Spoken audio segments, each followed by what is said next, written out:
The exploitation of nature and man by steam and machinery directed by technical knowledge, has the strongest of human forces behind it, and nothing can check its triumphant expansion over the planet.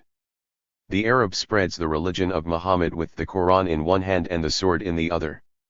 The white man of today spreads his economic gospel, one hand on a Gatling machine gun, the other on a locomotive.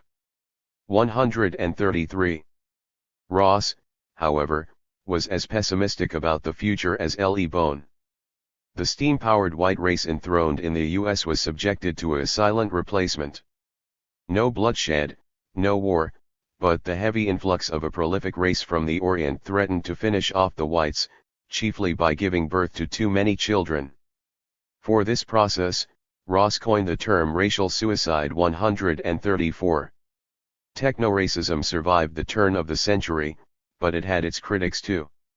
When W.E.B. Du Bois in 1940 wrote an imagined dialogue between a white man and a black man, as a sort of digest of popular conceptions of race, he had the former adducing steam, factory, mine, and all the wealth flowing therefrom as proof of white superiority. Du Bois' black man accepted that the white man had indeed created these things.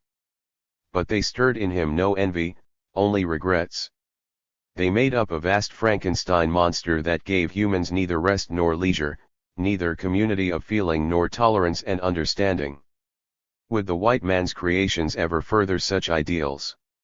Then, all hail, white imperial industry. But it does not. It is a beast. Its creators even do not understand it, cannot curb or guide it. They themselves are but hideous, groping hired hands, doing their bit to oil the raging devastating machinery which kills men to make cloth, prostitutes women to rear buildings and eats little children. 135. If the triumphal processions of steam made the riders giddy with excitement, things appeared very different from the underside. An inhabitant of Aka, or what came to be known as Vancouver Island, had little reason to be sanguine about the long-term effects. There is a subaltern tradition of forebodings and denunciations as rich as it is unexplored, from the very first encounter with European steamboats to the earliest days of climate science. A non-white shadow of critique followed white fetishization. It deserves its own encyclopedia, but we shall offer only one more example here.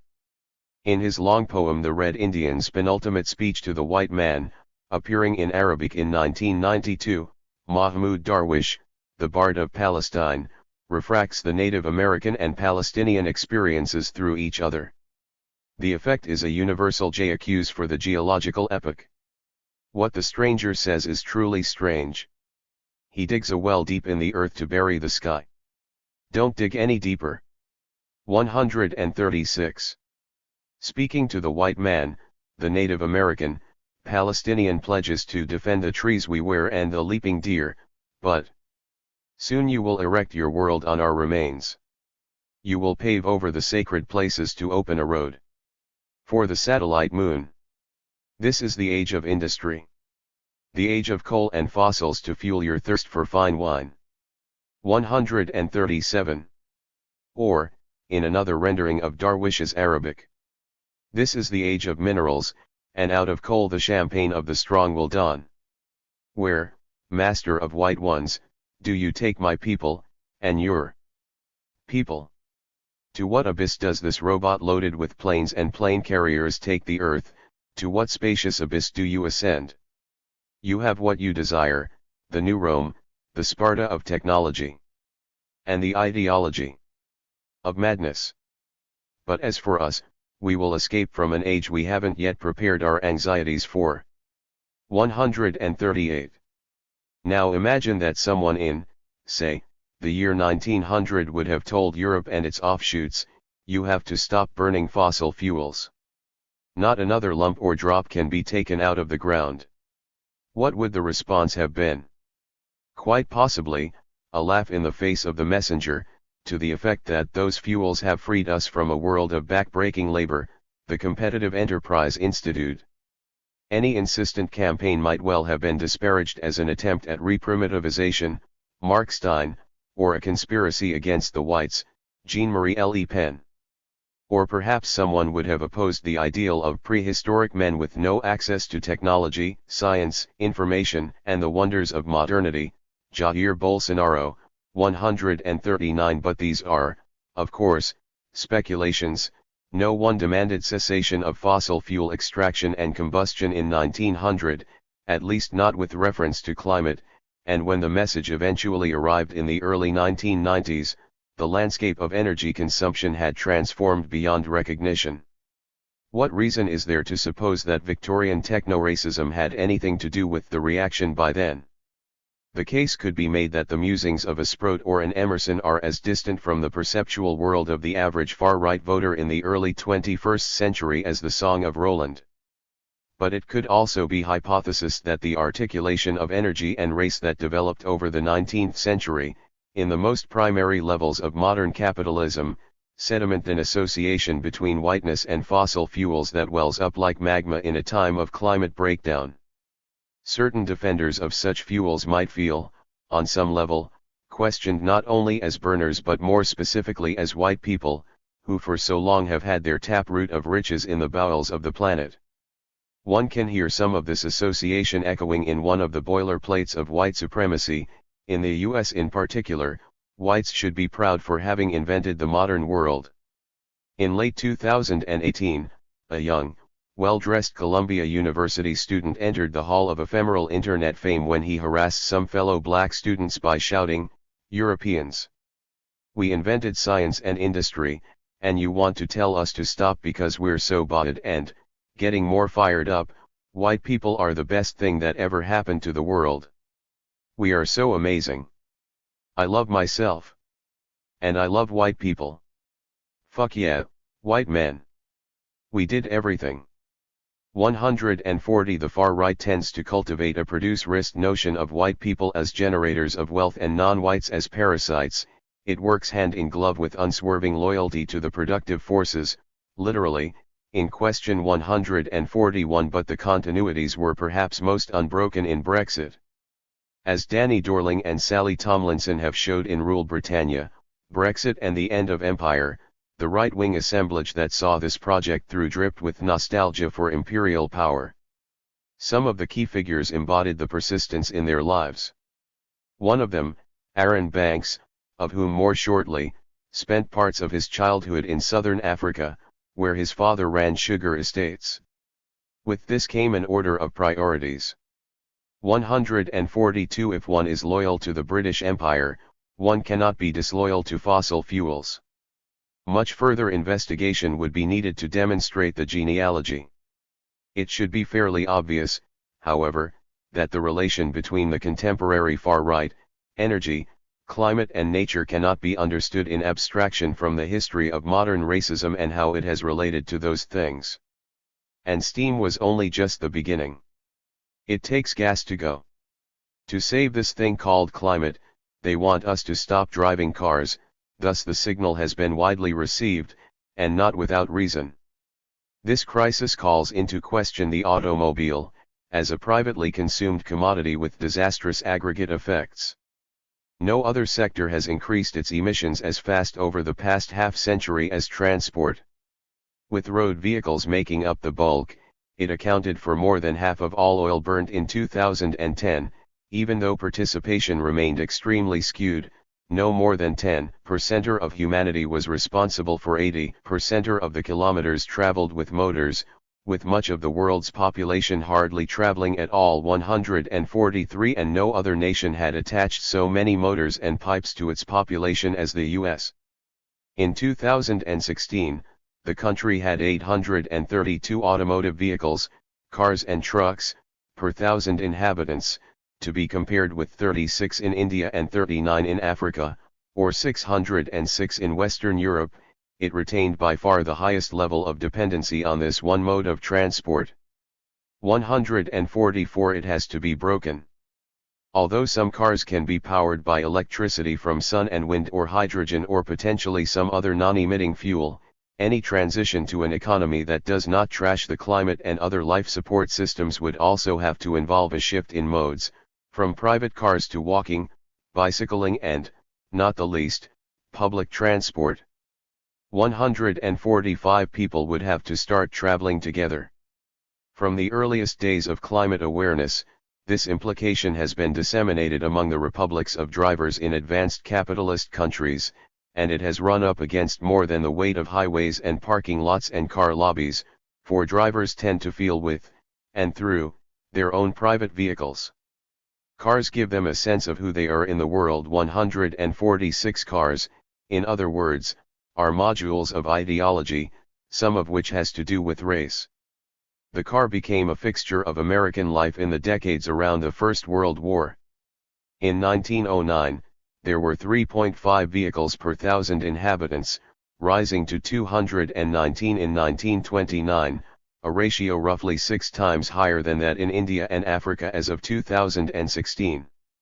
147 Up to the interwar period, city dwellers had moved around by foot, bicycle, and public transport, streetcars or trolleys, but the lines for the latter were now infamously ripped up and scrapped at the behest of car producers. The shift to the car was, of course, predicated on abundant oil. It was not the prerogative of all Americans. Some of the early manufacturers stipulated that their motor cars must not be sold to blacks even if they had the money. As one auto journal noted in the 1920s, illiterate, immigrant, Negro and other families remained outside the market. 148 The racial status of the car was evident in the most iconic photograph from the Great Depression, in which Margaret Bourke-White captured an all-black line of people, queuing with empty buckets and baskets in their hands. Some of them stare impassively ahead, others look resigned and exhausted. Above them towers a billboard with a man behind the wheel of his car, his wife in the seat beside him, a girl and a boy and a dog behind, all smiling, all white. The text says world's highest standard of living and there's no way like the American way. That way was, however, called into question during the Second World War, when the U.S. was hit by severe shortages of rubber. Critical for everything from tanks to gas masks, the material had to be saved, and so the federal government imposed rationing. As tires were the main source of domestic rubber consumption, this effectively curtailed the private driving of cars. The measure was followed by direct gasoline rationing, and the government forced car companies to convert their factories to war production, tanks, jeeps, fighter planes, and the like, the resources of the nation redirected towards the one goal of defeating the enemy. From 1941 to 1945, the cars-to-people ratio fell from 262 to 222 per 1,000. That was the largest drop ever recorded in U.S. history, the first and, as of 2019, only time when the preponderance of the American automobile has been thrown into doubt. 149 masses of drivers were pushed back onto trolleys and buses. How did they respond? In a revelatory dissertation, Sarah Hardlane has studied the repercussions in Detroit, the Motor City rechristened the Arsenal of Democracy, where the material pressures of the war were acutely felt. 500,000 black migrants streamed into the converted factories. Like other residents, these African American workers had to rely on public transport to get to their jobs. The trolleys and buses filled up with black passengers, alongside the white ones who could no longer take their cars. Detroit, as a northern city, didn't have Jim Crow laws. Not only were the shared vehicles overcrowded, jammed to the doors with people, as one letter writer complained, but black and white bodies jostled against each other like never before. They competed for seats and waited at stops as packed buses passed them by. Black people, women not the least, were employed as operators of trolleys, conductors, and bus drivers, charged with moving Detroiters of all colors around. The face of transport changed, and many whites resented it violently. 150. When rationing began to bite in the summer of 1942, racial disturbances on Detroit's public transport lines exploded. The city's police department received a dozen reports per week, but the real figure was in all probability higher. The vast majority of incidents occurred between blacks and whites. A white rider would imagine that a black brushed against him on purpose and throw out a racial slur. A tussle over a vacant seat would escalate into a stabbing. There were rumors of black Detroiters organizing bump clubs to deliberately push into whites at fixed dates and places, and fears of black men sexually assaulting white women. Repeated inquiries yielded no foundations for such claims, which appear to have expressed intense white revulsion and anxiety over physical contact with black bodies. The sight of African American personnel, women to boot, seems to have been particularly provocative, suggesting an undermining of white authority. "I don't ride with niggers," a black bus driver would often hear. 151 The disturbances reached a pitch of intensity in the so-called race riots of June 1943, a 2-day-long orgy of killing during which white mobs stormed trolleys or cut their wires, dragged out black passengers, beat or stabbed them, or simply drove their cars to trolley stops and shot those waiting. 152. After the mayhem, public inquiries descended on Detroit to understand what had happened. They heard whites bemoan a city invaded. Negro migrations into communities which cannot absorb them, either on account of their physical limitations or cultural background, should be terminated, the U.S. Attorney General recommended. It would seem pretty clear that no more Negroes should move to Detroit. 153 More particularly, a torrent of complaints about blacks overtaking public transport and whites hamstrung by the rationing gushed forth. One gets in a streetcar, a colored man or colored woman in every seat, one 59-year-old white woman protested in a letter to the mayor. "We rather stand than sit with them, not only we folk but plenty more. I have lived in Detroit 38 years and in my home 34, and the last few years we have seen this sort of thing grow worse and worse. Folk that have their own car don't have to contend with this sort of thing." 154 The colored people is placing themselves better than the white, wrote another white woman. She had an exit strategy: all those colored people could be evaded in recreational areas outside the city. But, she pointed out despondently, it takes gas to go. 155. Peace released the pent-up frustration.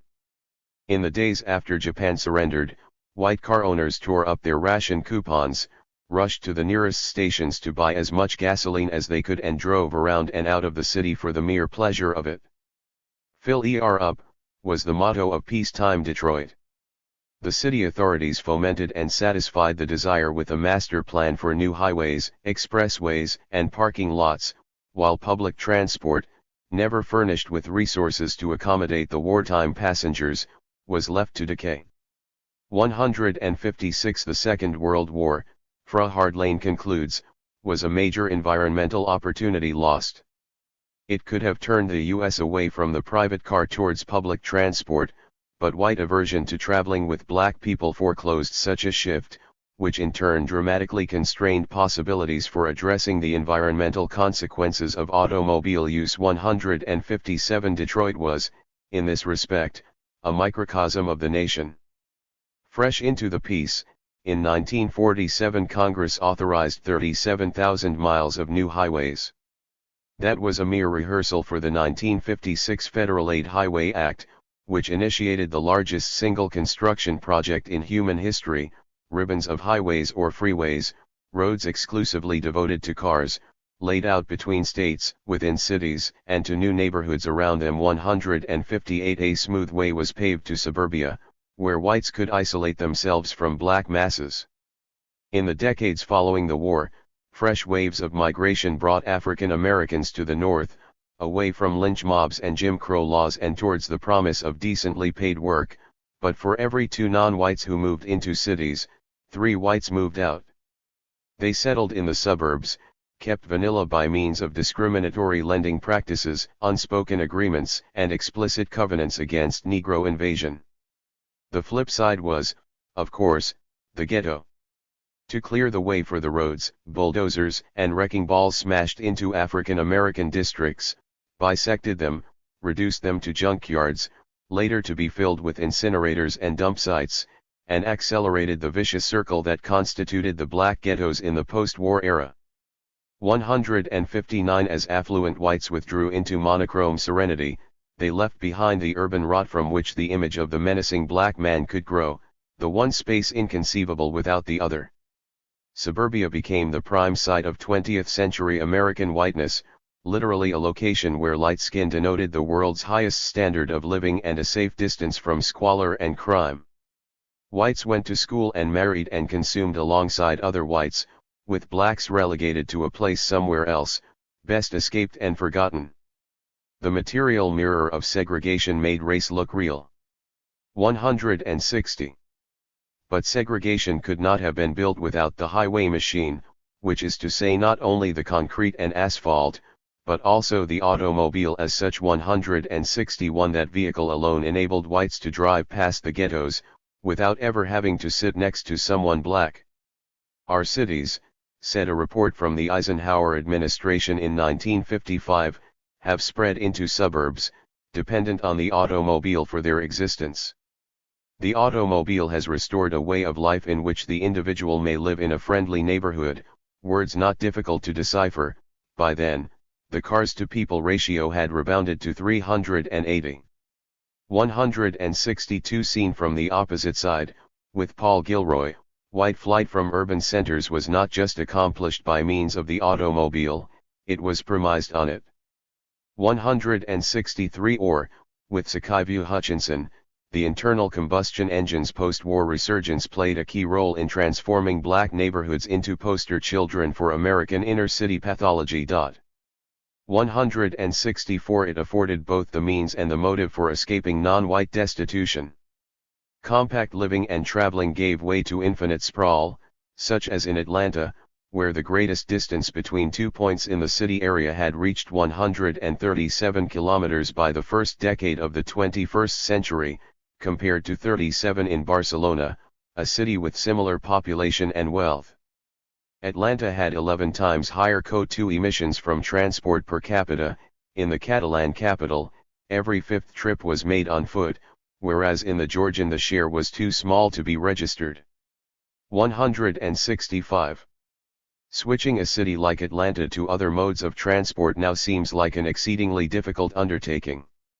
There is a Metropolitan Atlanta Rapid Transit Authority, abbreviated MARTA, which, however, has been colloquially known as moving Africans rapidly through Atlanta. It was established in the 1960s, at the same time that many whites departed the city center in the wake of civil rights struggles. White suburbs then resisted extension of MARTA lines, citing fears that black passengers would venture out of the city on those buses and trains to steal TVs and depress property values. 166. In the northeastern outpost of Gwinnett County, residents voted overwhelmingly against connecting with MARTA in 1971 and then again in 1990. That place, Central Atlanta, has a reputation for murder and rape. The wrong people.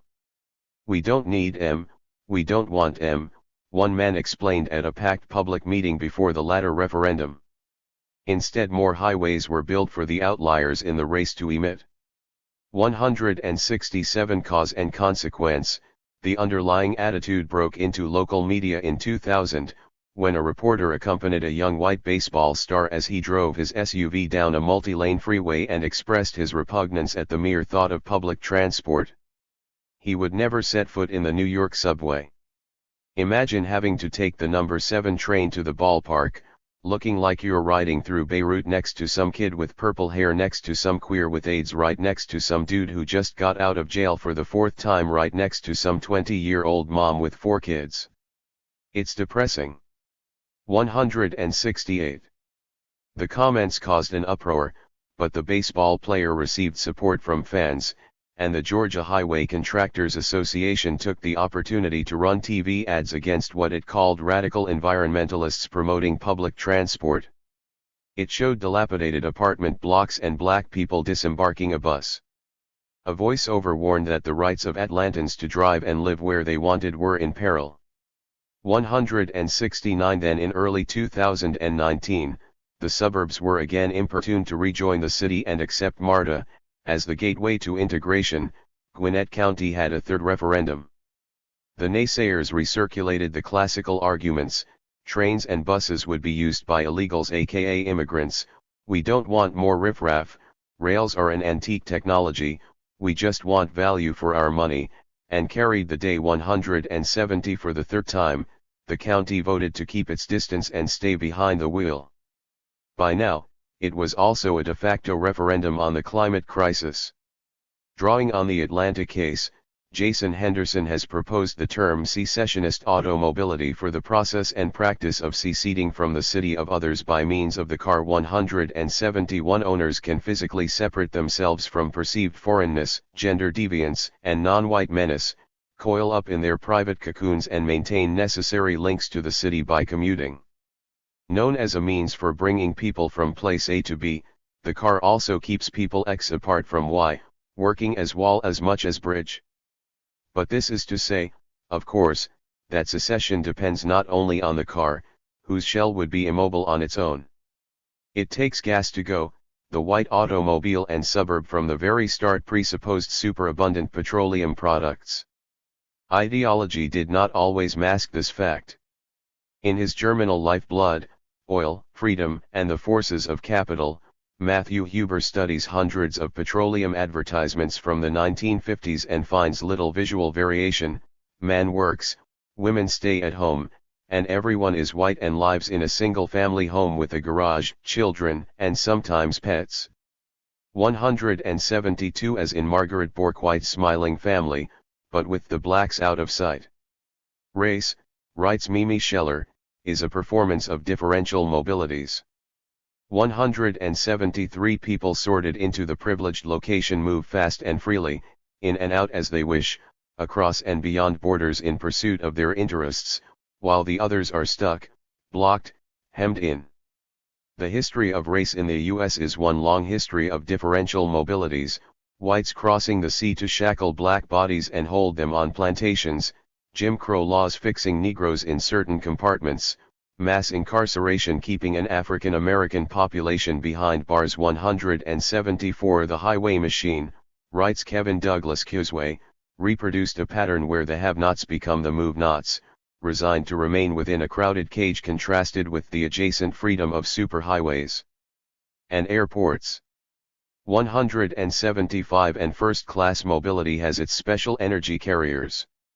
Just as the steam engine enabled white colonizers of the British Empire to enter the dark continents, chase the enemy down a coast, penetrate a river basin, so the internal combustion engine allowed white denizens of the U.S. to exit congregations of black people. Go out and take, withdraw and consume. In both centuries, the stock of energy underwrote the concentration of resources in white locations. But while the steam engine required a collective operation, no one drove his own railway across the bush. The automobile was a singularly private vehicle. It was filled by one man and his family.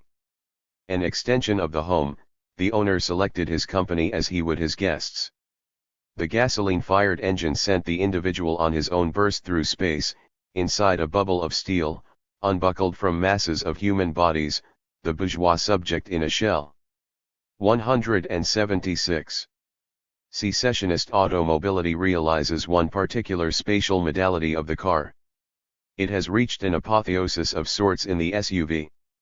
The phenomenal popularity of this vehicle owes much to the sense of inviolability that a couple tons of steel and fiberglass can instill. Speaking on behalf of the SUV owners, Don Mitchell describes them as so many almighty atoms. Cocooned in a sealed chamber, behind tinted glass, with the temperature fully controlled, and the GPS system tracking, and sometimes dictating, our every turn, our every stop and start, we are radically isolated from each other, able to communicate only through the false connectedness of the cell phone. We ride high and sovereign, we are masters of space, we are safe against all who might intrude, all who might stand in our way, and against the weather, too. 177. By the 21st century, the SUV had become the vehicle of choice for secessionist automobility, the chariot that brought the owner safely to the suburb and the conveyance of yet more rings of sprawl. 178 It had a round of disastrous aggregate effects all of its own. After electricity generation, the largest driver of increasing global CO2 emissions between 2010 and 2019 was the ballooning SUV fleet, not transport in general, nor car traffic, but specifically the rising number of SUVs rolling down the roads and carrying their bulky, hulking frames by combusting extravagant amounts of gas.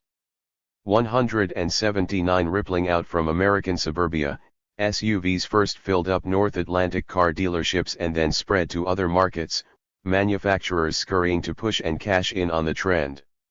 It might have been the most gratuitously destructive paroxysm of automobility so far in history.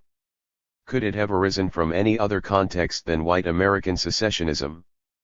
But by now neither the SUV nor the motorcar was, of course, the exclusive possession of white people. No car dealer in his right mind would turn away a non-white customer with enough purchasing power. Just before the financial crisis of 2008 struck the U.S., 76% of African American households owned at least one car. The figure for white households, however, was 93%. Blacks were nearly 3.5 times more likely to lack access to a car than whites and almost 6 times more likely to use public transport. In urban areas, 54% of passengers on buses, subways, and commuter trains were African American or Latino. 180 to some, it would still seem to be a colored man or colored woman in every seat. What of Europe? Here the equivalent to black migration to the north, across the Mason-Dixon line, is non-white emigration to the north of the Mediterranean. As in the US, one original pull factor was the demand for labor power. Once the domestic reserve armies had been drained by the post-war boom, European capital turned towards southern shores and called up people who would later be recognized as Muslims to the points of production.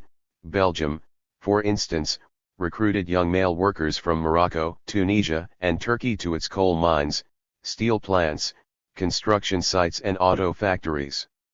181 When the boom came to a halt in the early 1970s, those workers were the first to be dismissed. But they had built lives in their adopted homelands, stayed put and were joined by families and relatives. Amid the capitalist downswing, a series of protracted wars stretched through the southern rim, from Algeria to Somalia, Lebanon to Kurdistan, Iraq and Iran and Afghanistan, and activated a whole set of push factors, refugees scrambling to the north for safety. These were some of the processes that rooted non-white populations in European cores once overwhelmingly, if not quite spotlessly, white. And gradually, patterns of segregation resembling those in the US became facts of life in European cities, due to the same kind of white flight. Immigrant areas in inner cities and housing estates were vacated by white residents, who concentrated in upscale neighborhoods and outer suburbs. Darkening in their complexion, the former places earned a reputation as crowded, crime-infested sinkholes, with poor schools, no jobs, shabby cars. 182 In Ghent, a Belgian city maintaining a good deal of industrial production, people of Moroccan and Turkish descent were crammed into the 19th century districts in the center. In 2015, a team of researchers reported the following sentiments from whites who had relocated to the suburbs: I moved away because of the immigration of allochthons, just like my parents. Too many blacks. Beware, I am not a racist, but at my age 73 I don't feel safe among them. It used to be a nice neighborhood, but now it has become Little Turkey. Friday evening, it's all mosque hustle there. One man offered a testimony from behind the wheel, that's already a foreign country there. In the past, it was not like that, but now it's terrible.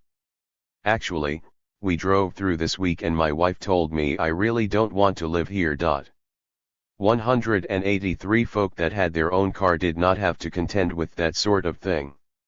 If secessionist automobility is still an under-researched phenomenon in the US, however, it is almost completely unstudied in Europe. What role the car has played in segregating this continent is simply not known. Public transport is woven into the urban fabric to a far greater extent than in the US. The typical European city still looks more like Barcelona than Atlanta. Car dependence is less extreme, the average cars-to-people ratio about a fourth lower. But dim traces of the same patterns have surfaced in some research. Interviews with suburbanites in Berlin suggest that they prefer to travel by car because it relieves them of encounters with strangers. From Milan, one study describes public transport as a space of face-to-face interaction with the whole panoply of human characters, enjoyed by some and disliked by others.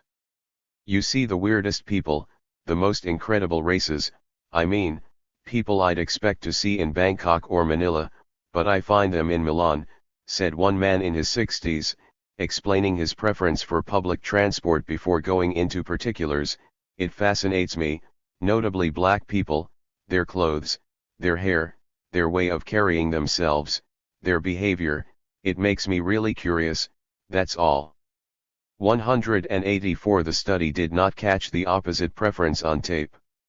From general surveys, we know that European cities have become less compact over the past half-century, dispersed suburbs now regularly housing more residents than the centers, that the car has been instrumental to the trend, that the effects on emissions and land use and social cohesion have been broadly similar to those in the US, that car-dependent suburbs have become citadels of the right.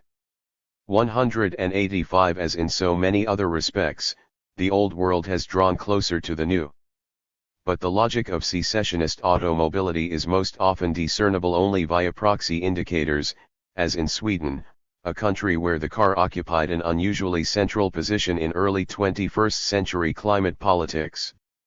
Because it had no fossil fuels of its own and imported a limited amount to generate electricity, the share of emissions emanating from transport here stood at 1/3, above the global average of 1/4. Any transition in Sweden would mean the final retirement of much of the car fleet. Use of the vehicle was unevenly distributed. On an average day, 1/4 of the population, predominantly outside of cities, accounted for 9/10 of the traveled kilometers. 186. So-called Invandrare tended to congregate within cities. They had lower levels of car ownership. 187. The cities had developed patterns of hypersegregation. White people with high incomes choose to live closely together with others in the same category, whereas people with origins outside of Europe and in Muslim countries are overrepresented in low-income neighborhoods, without noticeable alterations over periods of residence. 188. Descent itself appeared to lock them in place. Color lines cut through Swedish cities as if some invisible Jim Crow hand had painted them, with tunnels and highways amply serving the brighter sides. One could study Malmö, a compact post-industrial city, probably the most stigmatized in Northern Europe, subject of a never-ending stream of rumors about Muslim takeover and apocalyptic criminality. In 2001, coincidentally close to the baseballer uproar in Atlanta, the microprocesses of hypersegregation in Malmö were laid bare by two pieces of investigative journalism.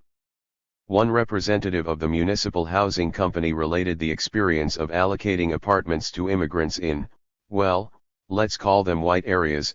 It doesn't work at all. And that's because of the whites who live there.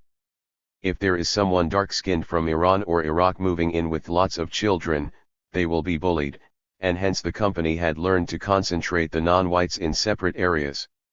189. In the second incident, city authorities had dared to offer accommodation to two families from Rosengård, the most maligned of all districts, in an empty daycare center in the wealthy suburb of Bunkeflostrand. The families in question had expressed a strong desire to get away from Rosengård and come into contact with Swedish children. Revolt broke out in the villas.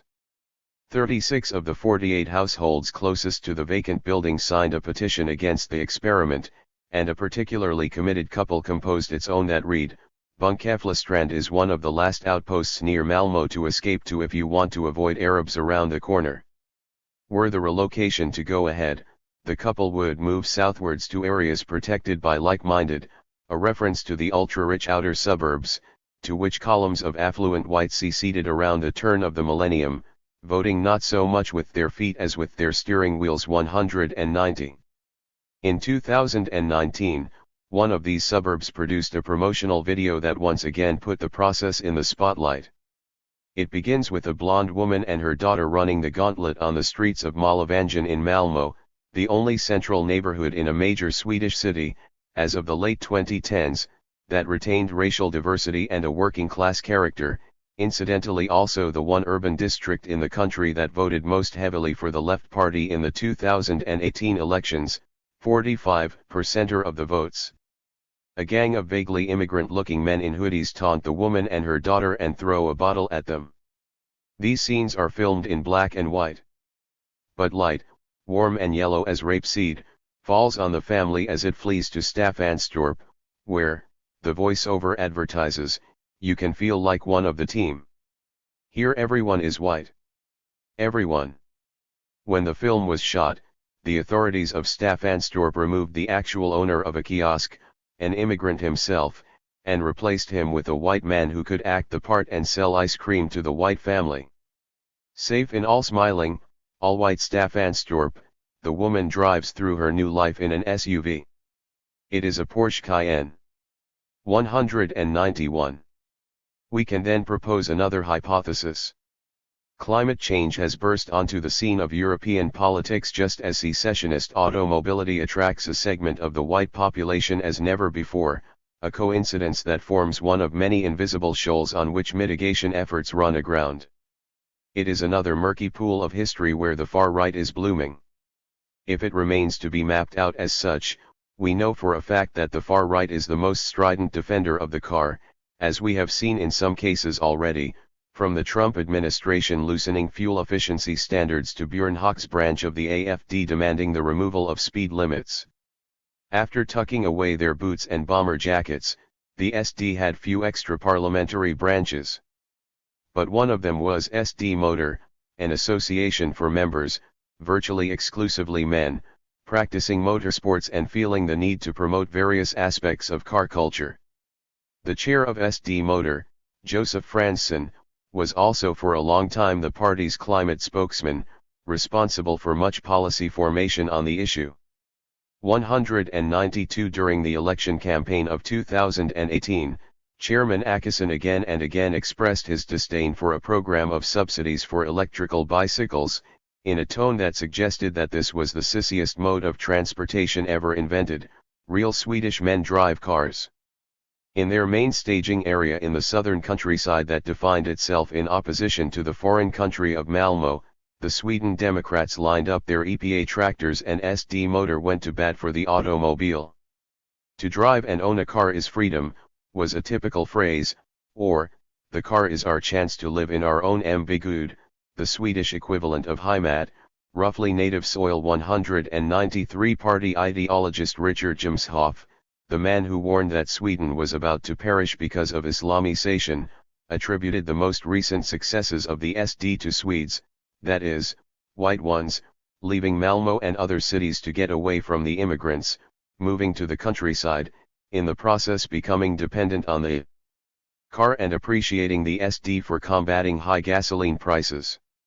Those departing the Muslim-infested cities flocked to the only party trying to instill some sobriety into the climate debates. 194 It takes gas to go.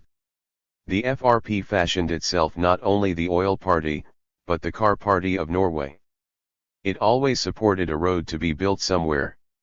During its time in government, road construction over the Norwegian hillsides sped up, still financed through tolls.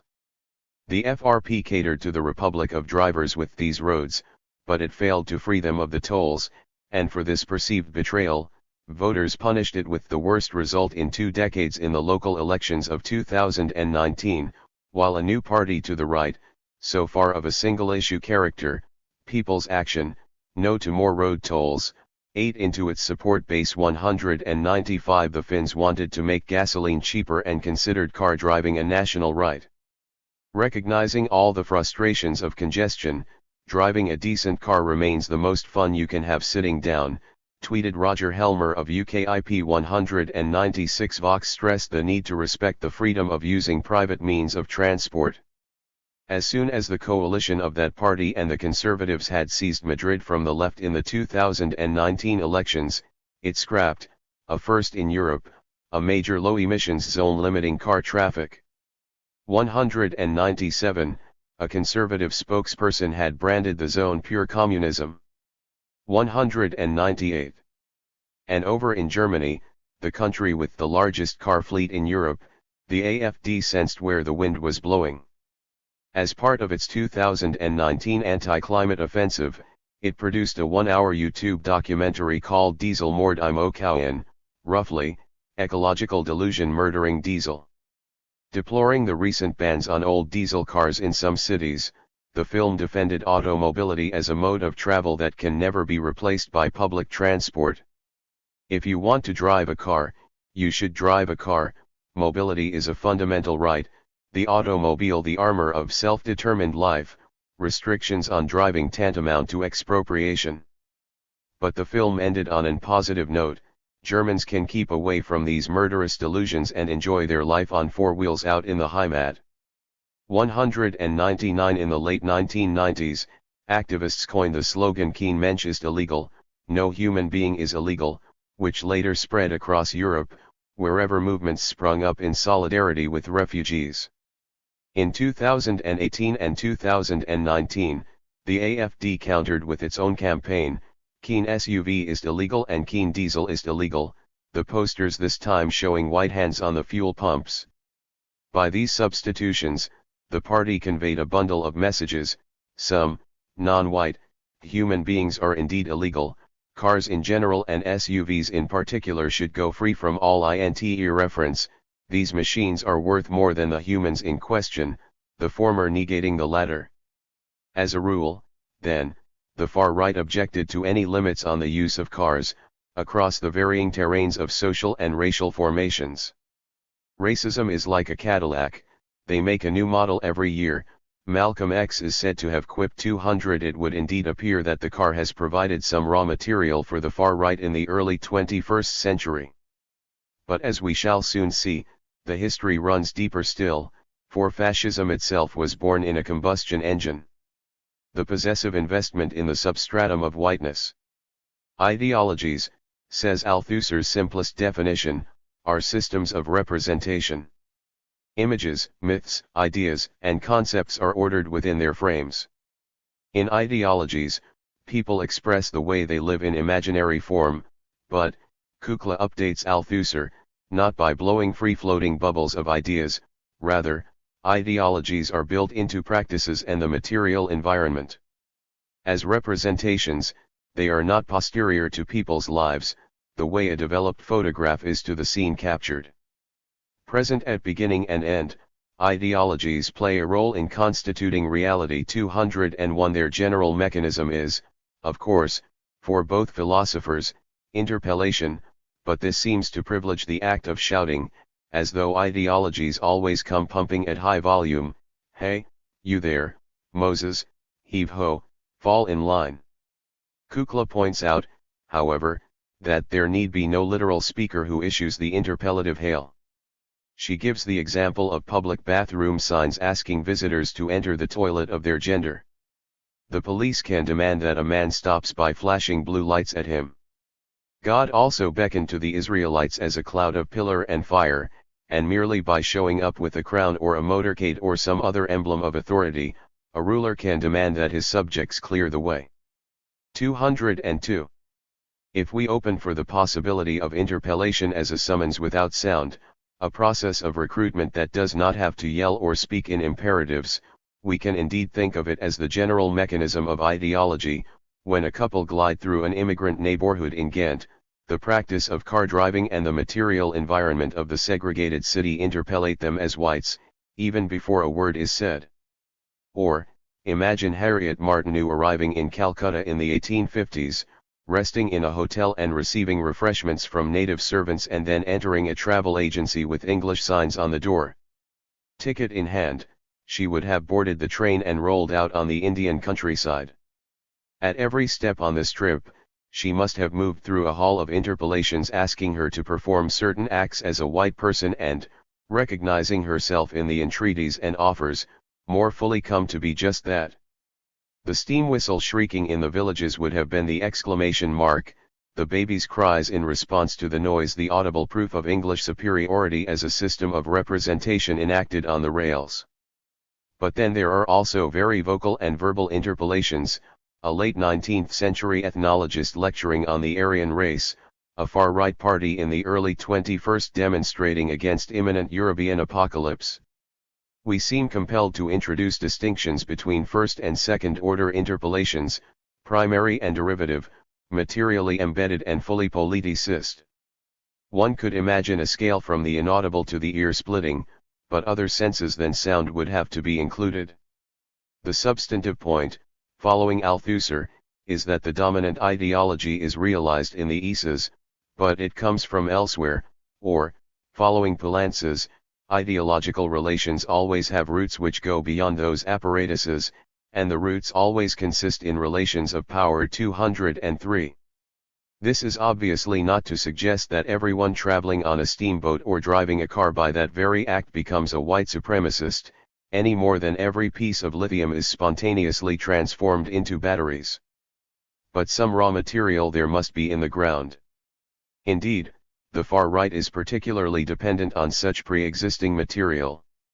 One could listen to someone who should know, the appeal to feelings is the mainstay of nationalism and puts it in an advantageous position vis-a-vis other ideologies focusing on the political organization of society, making proposals and offers based on cool and rational considerations. This is not a scholar of fascism writing, but Santiago Abascal. Honest in his own way, he continues, the mobilizing power of national feelings and identities, often irrational, is greater than that of any other political and moral principle. 204 The audience of the far right learns nothing new, if anything, it learns to unlearn rational thinking. But it must already be able to hum the tune. As observed by Adorno, nationalists can play on its psychological instruments only if there is a susceptibility among their listeners. 205 Because both enriched their Marxism with psychoanalysis, Althusser and Adorno were on the same page here, but the latter also studied actual fascists and noted how they, more than any other propagandists, just as Abascal acknowledges, seek to conjure political sympathy by pandering to the rawest prior emotions. The far right does not try to transcend the present with appeals to reason, it reaches out with cues and stimuli. It aims at winning people over by playing on their unconscious mechanisms rather than by presenting ideas and arguments. 206 Paradoxically, this very irrationality of the far right requires it to stay close to the prevailing order. It can only be effective if there is raw material in the unconscious its interpolations can connect to. Such material is a product of history, and it can become more readily available in a crisis. We have glimpsed into two reservoirs of fossilized whiteness, moments in history when the location of whiteness has stabilized through the combustion of fossil fuels. Like every construction of race, they were founded on violence, incidents like the pulverization of Aka and the race riots in Detroit issuing in the emergent patterns. Racist ideologies were built into and reconfirmed by such acts of aggression. Through a characteristic mix of fiction and fact, steam power accorded substantial advantages to their owners, but it was not an agent of extinction on its own. No First Nations ever expired just by feeling awe and paralysis at the sight of an engine. In fact, the very perception of steam as the epitome of English or European or white ingenuity could only come about through the suppression of certain realities. Most concretely, all those engines would have screeched to a halt without the palm oil squeezed from the hands of Nigerian women. That material was no exception. As Joseph Inakori has shown in Africans and the Industrial Revolution in England, the achievements on which the civilized races so prided themselves would scarcely have come about without the raw materials, overseas markets and, of course, slave labor extracted from Africa and its diaspora. 207 European technomass was the embodiment of biophysical resources transferred from some locations and into others, but it was fetishized as a set of magic artifacts with powers of their own. 208 All traces of the black sources of steam and its accessories were expunged. From that primary reification, it was but a short step into the second-order interpolations of techno-racism, the idea that steam manifested nothing so much as the power of the white race that owned it. The automobile was no different from the steam engine in this regard. It was because Japan seized the rubber plantations in Malaya and the US lost 97% of its supplies that private cars had to be parked for 4 years. The fleets and infrastructures of motor cars would have been impossible without a global reordering of biophysical resources across color lines. The SUV, the highest stage of antisocial transport thus far, only intensified the consumptive relations between peripheries and core. The greater the flows of rubber and bauxite and cobalt and oil, the more the owner could fancy himself armored in solitude. 209 In the grip of extreme fetishism, he imagined the vehicle as endowed with powers of its own and an imminent freedom from others. The ideology of automobility, secessionist by extension, has a radius far greater than anything at the point of extraction. The car is the commodity, writes Gilroy, the arch-product of 20th-century fossil capital and the only machine that people live privately within while on the move. 210 Like no other commodity, think, by way of comparison, of a hammer, a radio, a tennis racket, a lamp. It carries its driver through life and takes him to his right location by combusting the stock. Internally, no other commodity has as much energy and racial significance. If the steam engine was the motor of differential mobility in the 19th century and the internal combustion engine that in the 20th, however, only the latter has come into direct conflict with the imperatives of mitigating climate change. Here the automobile is significant not only for its emissions, but just as much for its ideology of anti-collectivity. The motorist wants to be left alone, preferably have the road to himself as he speeds forth.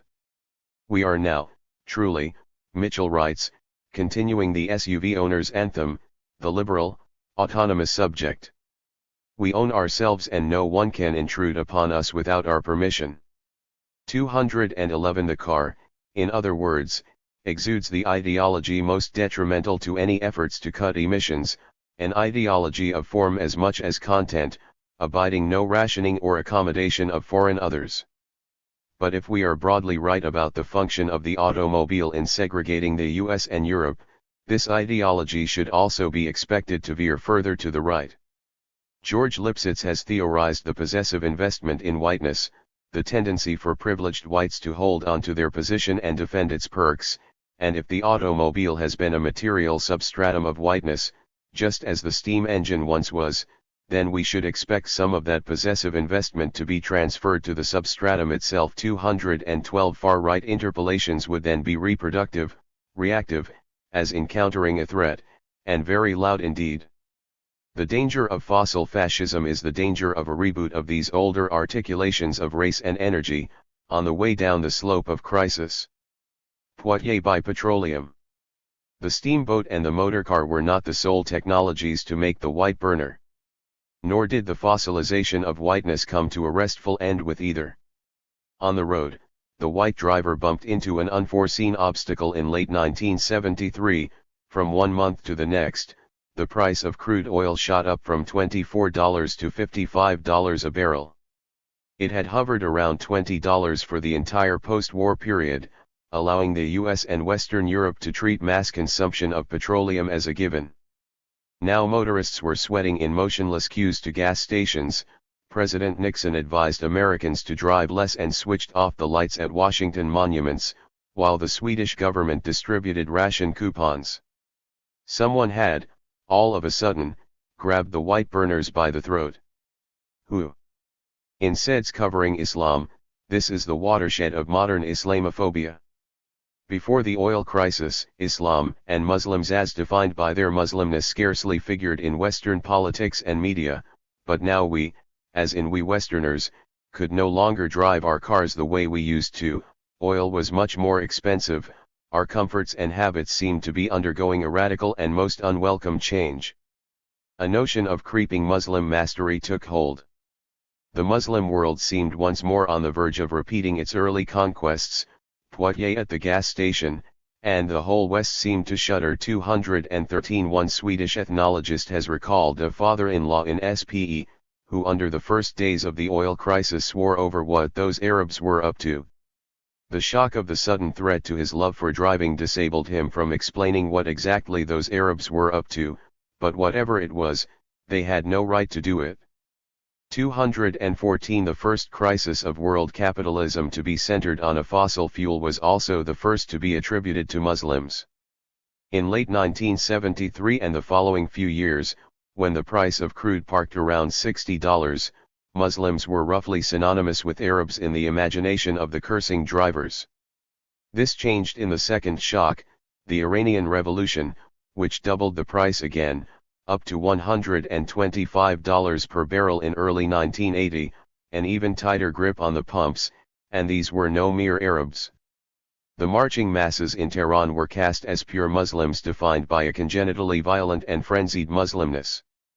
To add insult to injury, they stormed the American embassy and held 52 soldiers and diplomats hostage for 444 days, parading them blindfolded, treating them fairly well.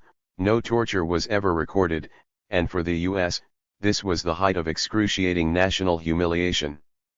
The ABC network gave the drama rolling coverage under the tag America Held Hostage. On one estimate, 1/5 of all TV broadcasting in the U.S. in 1980 concerned this crisis, which transfixed audiences, a trauma for the empire. 215 it has not recovered from it. When Trump in his brinkmanship with Iran in early 2020 tweeted the threat to bomb 52 cultural sites in the country, he meant to pick one for every American man held hostage 40 years prior. 216 But there appears to be a wider psychological scar from the oil crises of the long 1970s. The privilege of fossil fuel consumption is threatened by foreigners who wish us harm. This, at least, is the premise for the Eurabia theory. It was Batyar's intellectual achievement to turn the situation, Muslims denying us the fuel we want, into a project for the extinction of Europe. One could think that the far right should have rather reacted by developing a narrative of Muslims selling us the oil heating up the planet including our national homes, and propose a transition to renewables. But insofar as energy independence from Muslims has been promoted, it has been on the basis of domestic fossil fuels, as with Ham and Trump.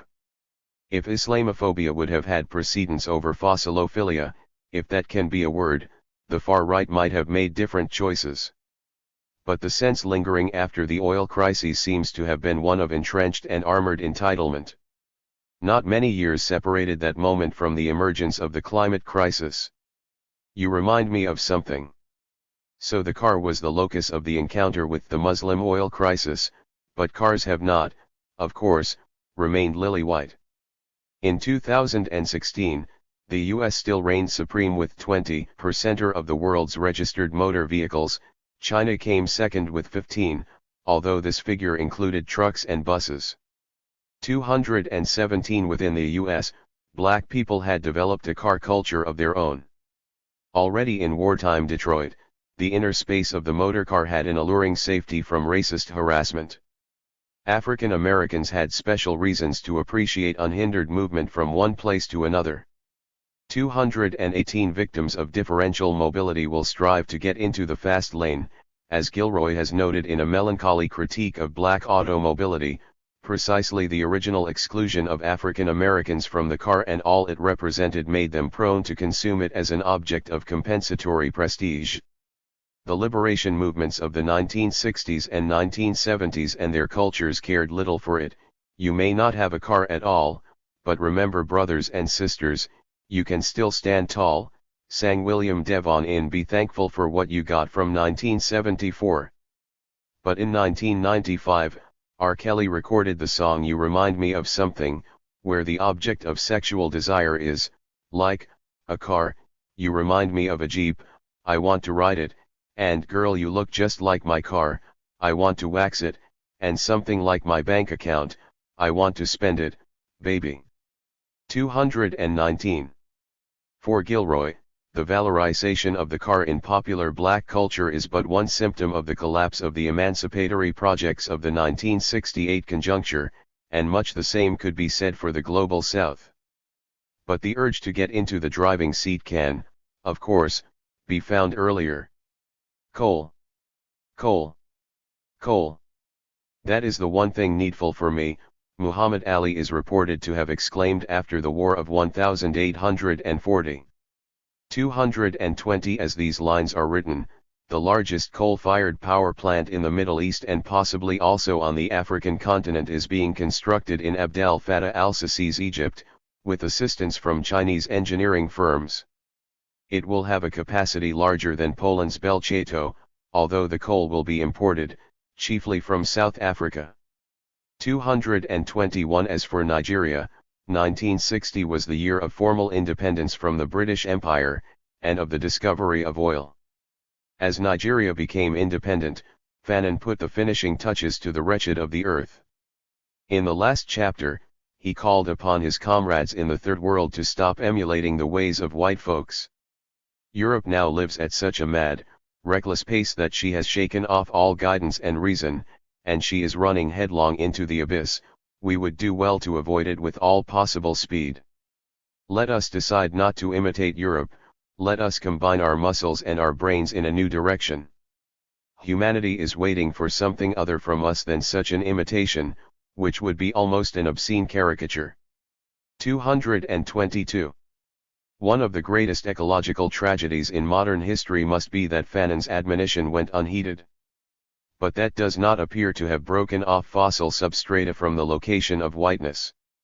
The generalization of European achievements, European techniques, and the European style rather seems to have corroborated their superiority, just as Fanon expected. 223. One could turn to another student of whiteness, Bolivar Echeverria, who observes it through the optic of a Latin American reception of the Frankfurt School and sketches a theory of its ecology, an accident of history. Whiteness is based on the violent diffusion of technologies for dominating nature. Because their original owners happen to be light of skin, it has become the badge of capitalist modernity. To be modern is to be white, if only in an acquired sense. When the waters are calm and the cruise safe, certain people with darker skins can be invited on board, provided that they demonstrate irreproachable capitalist and modern credentials. Echeverria mentions Michael Jackson, Condoleezza Rice, the figure of Uncle Tom. One could add R. Kelly and Al-Sisi. More open and inclusive, this mestizo version of whiteness validates the exemplarity of the white way of domination. But if a crisis breaks out, it might relapse into exclusion, a strict criterion for racial whiteness reasserting itself. Echeverria's main example is German fascism. 224. In the case of the climate crisis, the generalization of Europe gives the far right another opportunity. It allows it to blame the non-whites when in the mood for recognizing that there is indeed a problem. Thus the top candidate of the SD in the elections to the European Parliament in 2019 declared that the average temperature on Earth had stood still for 18 years, that there was unwarranted climate hysteria, that Europe should commit to no climate policies and that it was the responsibility of the Chinese to reduce CO2 emissions. 225. Trump, the AfD, the PS, and others have made the same move. Global heating is a hoax, and the ones heating up the planet are the Chinese, the Indians, or some other faraway bunch. For the parties running fastest into the abyss, white is always right, the nation never wrong. The gender and art of ecological sadism. Now if race is at the heart of the far right, so is gender. From Poland to Brazil, the parties and presidents that swept to power in the 2010s adopted remarkably similar postures of anti-feminism, the same lines bouncing word for word through their galaxy. Something called gender ideology threatened to undermine the Polish as well as the Brazilian family and nation, a catch-all term for perceived challenges to the norm of husband and wife and rose-cheeked children. It became flesh in the endangered child. Our boys risk being forced to wear dresses, said the state-led campaign against gender ideology in Poland. 226. Our kids are being indoctrinated into homosexuality, alleged one film clip that circulated widely during Bolsonaro's presidential campaign. More precisely, the Workers' Party had distributed baby bottles with penis-shaped nipples in daycare centers for infants to suck on. Thus they would be turned into gay people. 227. In the days after Bolsonaro's inauguration, one minister made it clear that from now on girls will be princesses and boys will be princes, while a televangelist close to the president told a cautionary tale about Sweden, where gender ideology had made it mandatory for school children to wear gender-neutral orange uniforms, and if any parents dissented, they were deported to isolated islands in the North Atlantic. 228 The theory of gender ideology was apocalyptic. This enemy too was destroying the very foundations of our civilization. In Pi's lingo, the family is the basis of the nation's survival, according to the fundamental law promulgated by FIDES. The theory was intensely conspiratorial, gender ideology framed as foreign to the nation, imposed from the outside, part of the masterplans of Soros or the Frankfurt School. It was based on denial of yet more layers of reality. Glass ceilings exist only in women's heads, said one representative of the PiS government. 229 It called for a strong white man to root out the weeds. In the panics about the wrong sort of babies being born, gender and race met again in the bedroom. New Germans. We'll do it ourselves, said the heading of one AfD poster for the 2017 election, positioned above a woman, white, smiling and pregnant. Only fertile women and vigorous men could beat back the Muslim conquest. 230 German men, Björn Höck explained, needed to regain their forceful and proud masculinity. Nature had equipped them with feistiness, wisdom, and leadership, as against the intuition, gentleness, and dedication of their women. 231 In analogy with green nationalism, quite a few far-right personalities chose to play the cards of gender equality and LGBT rights against immigrants in general and Islam in particular. That too was a vaguely insincere exception to the rule.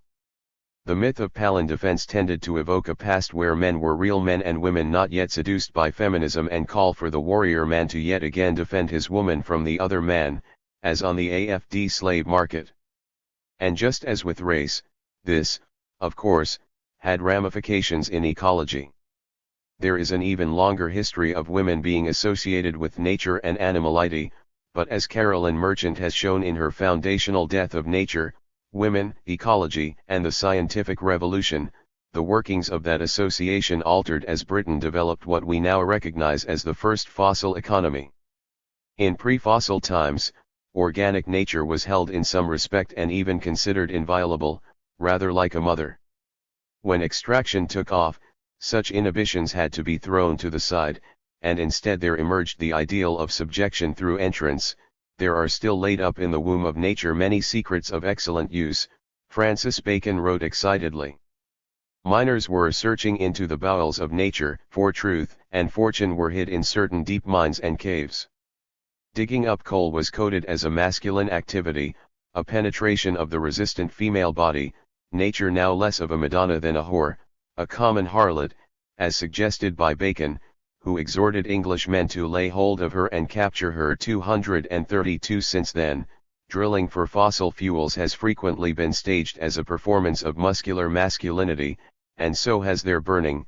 The explosive power of combustion could be crudely equated with virility, notes Cara Daggett. 233 Cars and men go a long way back. 234 Walking and bicycling have something effeminate about them, not to mention being bound to rails, whereas the stock is rigid or spurts, the flow is more like an uncatchable wave. 235 Giving up on the stock would, for some, it seems, mean emasculation. And so climate denial also builds on fossil substrata of masculinity and centuries of interpellation of men, turned into a roar in the mouth of, for instance, Jordan Peterson, the self-proclaimed defender of the man under feminist siege. Most of the global warming posturing is a masquerade for anti-capitalists to have a go at the Western patriarchy. That's partly why the climate change thing for me is a contentious issue, because you can't trust the players. You can't trust the data because there is too much ideology involved. 236. We have seen Pascal Bruckner shiver at a report supposedly claiming that men exhale more carbon than women. As a matter of fact, there are scientific studies indicating that men in advanced capitalist countries drive longer, eat more meat and work in the dirtiest industries, steel, oil, construction, auto, although some of that driving and working also deliver material benefits to the women of their households. 237 Patriarchy might indeed have something to do with the problem.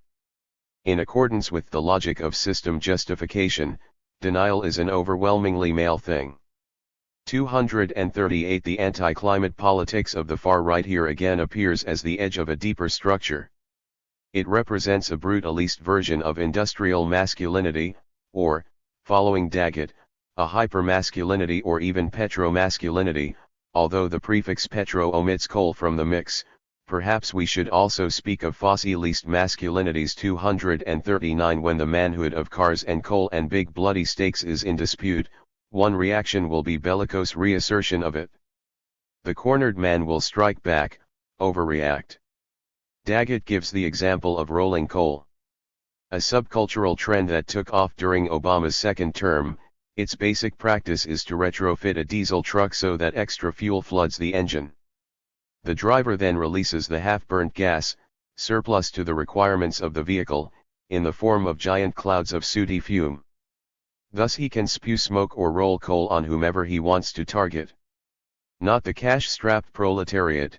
Practitioners might spend thousands of dollars on adding smokestacks and further modifying fuel systems to maximize the exhaust just for the sake of it. If on social media, they will share pictures and videos of their accomplishments. At the peak of the trend, just before Trump came to power, bicyclists and drivers of hybrid or electric cars were common targets on U.S. streets. Compilations of hot babes getting bursts of smoke in their faces earned the genre the label pollution porn. It's an adrenaline rush, one roller explained to the New York Times. The air sucks anyway and smoke's pretty. I like seeing it, said another. 240 But whatever other statement they delivered, rolling coal was fundamentally anti-climate pageantry. That's my way of giving them a finger. You want clean air and a tiny carbon footprint? Well, screw you, in the words of one seller of stack kits in Wisconsin. 241 As of 2020, one YouTube clip called Rolling Coal on Protesters compilation, Black Lives Matter, Trump haters, tree huggers had garnered nearly 5 million views. Dudes driving their pickups up to African Americans, feminists, and environmentalists and laughing as they bellow smoke on them, intersectional hatred performed through supererogatory combustion.